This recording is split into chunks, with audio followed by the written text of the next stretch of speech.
Mardi 15 septembre 2020. Notre-Dame des Sept Douleurs. Près de la croix de Jésus se tenait sa mère.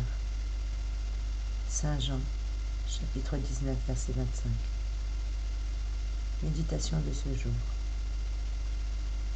Notre-Dame faisait sienne la passion de son Fils.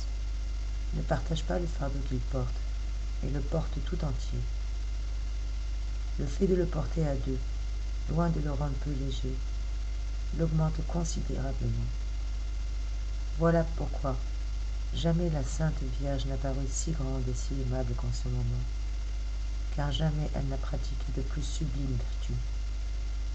Saint Jean écrit, près de la croix de Jésus se tenait sa mère. La proximité de la mère et du Fils, exprimée par ces quelques mots, fait entrevoir l'intensité de leur souffrance. Les tortures du Fils rejaillissent sur le cœur de la mère. Ici-bas, il n'existe pas d'amour plus profond que l'amour maternel. Or, Marie est mère de Jésus. Et elle est même mère à un degré unique, puisque Jésus n'a pas eu de père selon la chair.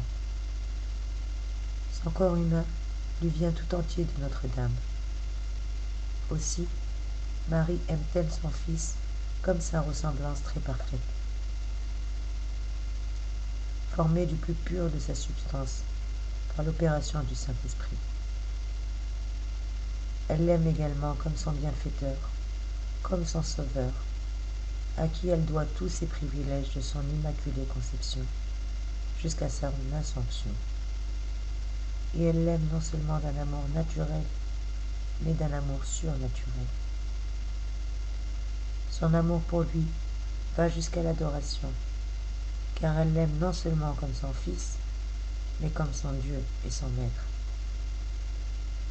Par leur amour mutuel, Marie et Jésus forment un seul cœur. L'intensité de leur amour mutuel permet d'entrevoir l'intensité de la compassion de Marie pour les souffrances de Jésus durant sa passion.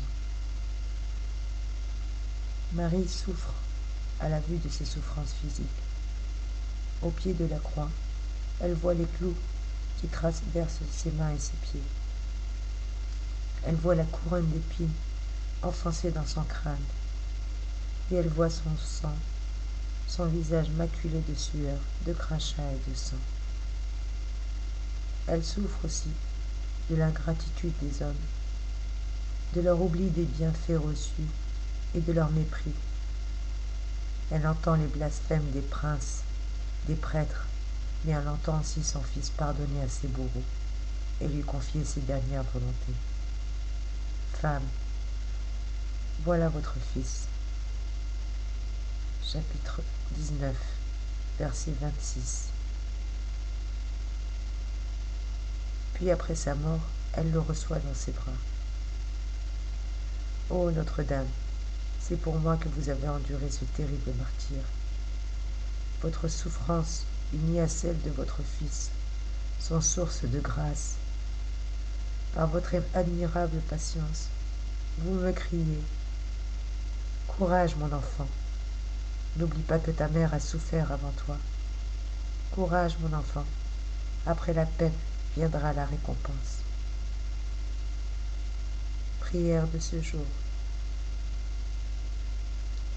Ô Dieu, dont la passion, réalisant la prophétie de Siméon, a transpercé d'un glaive de douleur l'âme très douce de la glorieuse Vierge et Mère Marie. Faites que, célébrant avec vénération le souvenir de ces douleurs, nous puissions obtenir les heureux effets de sa passion. Ainsi soit-il. Amen. Pensée du jour. Marie a pleuré sur nous, elle qui pleura sur Jésus, mais pour provoquer, par sa passion, notre résurrection d'âme. Monseigneur Louis Zouligou. La deuxième pensée est de saint Paul de la Croix,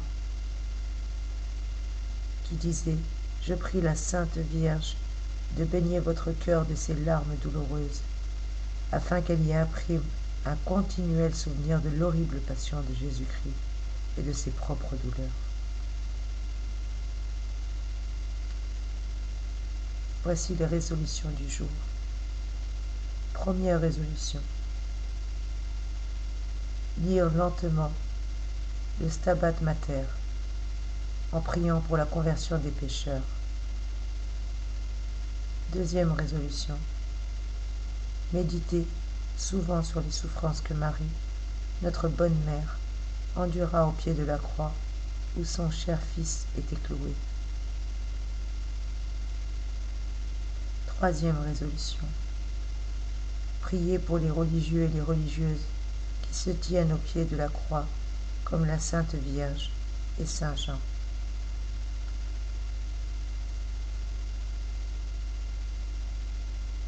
Soyez bénis, mes amis. Soyez bénis.